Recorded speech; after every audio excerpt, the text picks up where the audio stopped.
Hello friends, आज हम company law में देखने वाले हैं इंक्रीज इन शेयर कैपिटल। इससे पहले हमने देखा था alteration in share capital. Increase in share capital मतलब होता है कैसे अपनी शेयर कैपिटल को, कैसे अपनी शेयर पूंजी को हम इंक्रीज कर सकते हैं। तो हम मीनिंग देखेंगे, वो स्टेप वाइज देखेंगे कि कौन कौन से स्टेप हैं जिनसे कि हम शेयर कैपिटल को इंक्रीज कर सकते हैं, और लास्ट में हम देखेंगे कंक्लूजन। तो चलिए शुरू करते हैं। मीनिंग की बात करें तो share capital consist of all fund raised by a company in exchange for share of either common or preferred share of stock। इस चीज के लिए करती है a company that wish to raise more equity can obtain authorization to issue and sell additional authorization to issue additional shares thereby increase its share capital। मतलब कि क्या है, जो शेयर पूंजी में किसी भी कोई भी कंपनी है, अब उस कंपनी के द्वारा क्या होगा, स्टॉक में या तो सामान्य रहेगा, एक कॉमन रहेगा, या प्रेफर्ड के बेस पे जो शेयर होगा उसके बदले में उठाएगा जो भी सभी फंड होंगे। वो एक कंपनी के जो अधिक इक्विटी होते हैं उसे एक तरीके से जुटाने की इच्छा में एक विश रहती है कि इक्विटी ज्यादा हो, उसके लिए अतिरिक्त जो है एक्स्ट्रा शेयर हमें जारी करने पड़ते हैं। और बेचने के लिए क्या रहता है, बेचने के लिए एक ऑथराइज्ड हमें प्राप्त करनी पड़ती है, जिससे कि शेयर पूंजी बढ़ती है किसी भी कंपनी की। तो अब हम बात करेंगे how to increase, second point, how to increase the authorise capital of a company. हम कैसे अपनी ऑथोराइज जो कैपिटल है कंपनी की, जो ऑथोराइज कैपिटल है उसको कैसे इंक्रीज कर सकते हैं। मान लीजिए हमारी कोई कंपनी है और हमें उसमें चाहिए कि वो उसके शेयर ज्यादा हो, उसकी शेयर पूंजी ज्यादा हो, तो हम कैसे कर सकते हैं, उसके लिए स्टेप वाइज दे रखे हैं। तो 4 स्टेप हैं उसके। जैसे कि पहला स्टेप बात करता है meeting of MOA and AOA। MOA होता है मेमोरेंडम ऑफ एसोसिएशन और AOA होता है आर्टिकल ऑफ एसोसिएशन। तो इसके अंदर क्या पढ़ेंगे, इसके अंदर पढ़ेंगे a company must check it MOA and AOA about the limit of authorise capital. Company क्या करेगी, चेक करेगी कि MOA में और AOA में लिमिटेड क्या दे रखी है, जो ऑथराइज कैपिटल है, यानी कि जो एट प्रेजेंट उनके पास शेयर कैपिटल है। If the issue of share is going to be beyond the specified limit in MOA then it has to increase in authorise capital. अब मान लो कि ऐसी सीमा है कि MOA और AOA में क्या हुआ कि सीमा के बारे में दे रखा है, तो वो जांच करेगा, देखेगा कि क्या लिमिटेशन दे रखी है। अब यहाँ पे अगर ये देखने को मिलता है जो कि शेयर है, वहां पे वो शेयर क्या है, MOA की सीमा से बाहर है या बढ़ने वाली है, इंक्रीज होने वाले हैं, तो उस कंडीशन में क्या होगा, उस कंडीशन में ये होगा कि उस कंडीशन में हम जो अपने शेयर कैपिटल है उसको इंक्रीज करेंगे। Before increasing the company must check whether it is can do so legally as per the norms if of association of the company. Altering AOA is one option to amend such provision. अब इसमें क्या हम देखते हैं, इसमें ये देखते हैं कि मान लो जो ऑथराइज कैपिटल है उसको बढ़ाने के लिए हमें देख लिया, लेकिन बढ़ाने से पहले ये देखना होगा कि कंपनी का जो संघ है उसमें क्या है, जो उसके नॉर्म्स हैं, नॉर्म्स के अनुसार जो है लीगली रूप से ऐसा कर सकता है। अगर वो ऐसा कर सकता है तो क्या करेगा, उसके पास ऑप्शन होगा कि वो अपने प्रोविजन में, क्योंकि AOA आर्टिकल ऑफ एसोसिएशन तो इंटरनल वाला है, तो उसमें चेंजेस करके क्या करेगा, वो अब अमेंड कर लेगा, AOA में अमेंड कर लेगा। अब बात करते हैं ऑल्ट्रेशन ऑफ AOA की, कि भाई वो कैसे ऑल्टर करेगा। पहले स्टेप पे अभी हम, तो उसमें क्या, to alter the AOA the company must take approval from the share holder in any annual general meeting और एक्स्ट्रा ऑर्डिनरी जनरल मीटिंग। या तो सामान्य बैठक से करेगा या एक्स्ट्रा ऑर्डिनरी मीटिंग से करेगा। Such altered AOA must be filed with MCA within 30 days from the date of resolution. इसमें क्या है कि उसके पास टाइम पीरियड कितने दिन का रहेगा, उसके पास टाइम पीरियड रहेगा फाइल करने का, चेंज जो AOA में वो चेंजेस करेगा उसको फाइल करने का टाइम पीरियड रहेगा 30 days। 30 days के अंदर अंदर में उसको MCA के साथ सबमिट करना होगा, ठीक है। और वहां पे क्या है, वंस दी AOA इज ऑल्टरेटेड, एक बार अगर AOA ऑल्टरेटेड हो जाता है, उसमें चेंजेस कर देते हैं, it can proceed with further procedure in increase authorise capital. भाई उसमें जब एक बार आपने बता दिया कि हमारा इतना था और हम इसमें चेंजेस कर रहे हैं, अपने शेयर कैपिटल को बढ़ा रहे हैं, तो वहां पे आप ये चीज कर सकते हैं। उसके बाद सेकंड स्टेप आता है होल्डिंग बोर्ड मीटिंग।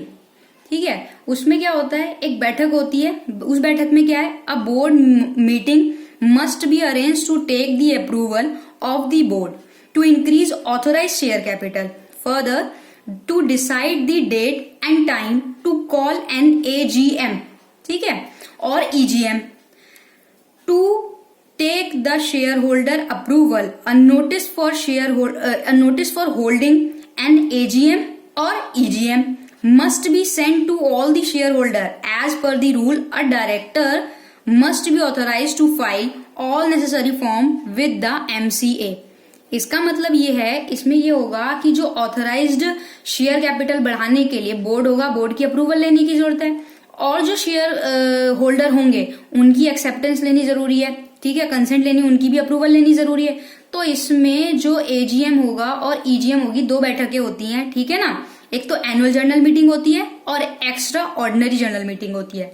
ये दोनों मीटिंग में क्या होगा, कॉल करके क्या होगा, डेट और टाइम फिक्स करना पड़ता है, और AGM और EGM दोनों मीटिंग रखने के लिए एक नोटिस जो है वो सभी शेयर होल्डरों को भेजना होगा, एक रूल होगा उसके हिसाब से भेजना होगा।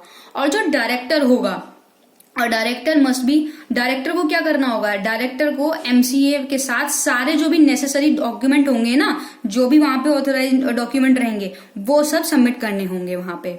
तो ये इसका सेकंड स्टेप रहता है भाई, पहले वो ऑल्टर कर देगा अपने OA में, दूसरे में होल्डिंग बोर्ड मीटिंग बैठाएगा जिसमें वो दो तरीके की मीटिंग रहती है, एनुअल जनरल मीटिंग और extra ordinary meeting.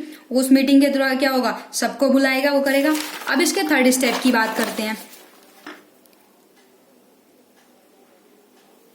Third step में है होल्ड शेयर होल्डर मीटिंग। अब इसमें क्या है, शेयर होल्डर की मीटिंग होगी।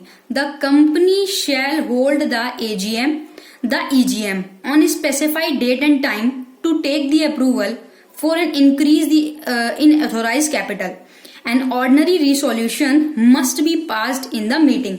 इसमें क्या है कि शेयर होल्डर जो होंगे उनकी एक बैठक हो जाएगी, एक मीटिंग हो जाएगी, जो कि क्या होगा, जो कि कंपनी के द्वारा स्पेसिफाइड जो टाइम और डेट होगा उस पर होगी। पहली वाली में तो बुला रहा है, सेकंड वाले में बुला रहा है, थर्ड स्टेप में मीटिंग रख दी गई है।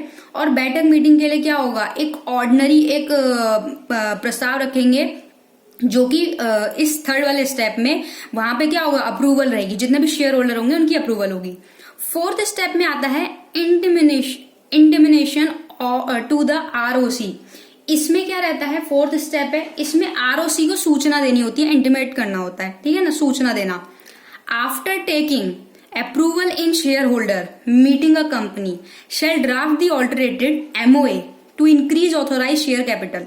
A company has to intimate about the same by filing form SH7, form का name एक तरीके से SH7 with the MCA.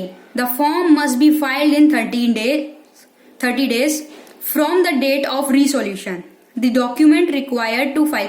अब इसमें क्या है, इसमें यह है कि शेयर होल्डर की जो मीटिंग होगी उसमें अप्रूवल तो ले ली, अप्रूवल के बाद क्या होगा, जो ऑथराइज शेयर पूंजी होगी, जो शेयर कैपिटल होगा, उसको बढ़ाने के लिए जो भी चेंजेस है वो MOA में तैयार करेंगे, भाई ये चेंजेस है, ये चेंजेस हम कर रहे हैं।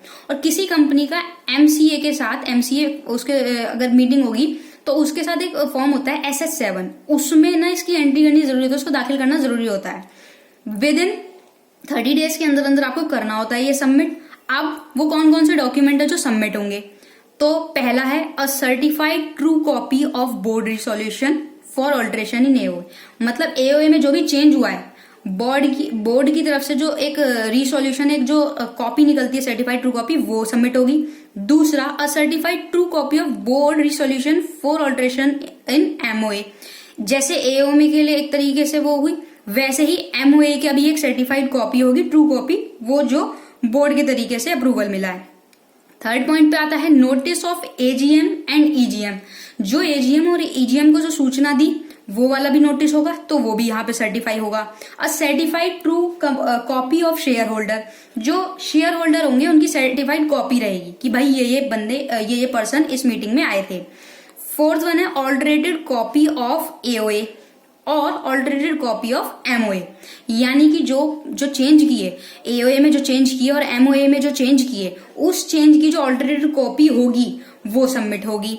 अब वो सब सबमिट हो गई, उसके बाद क्या है, after the receiving approval from the MCA के थ्रू अप्रूवल हो गई, a company shall alter its every copy of the MOA and AOA.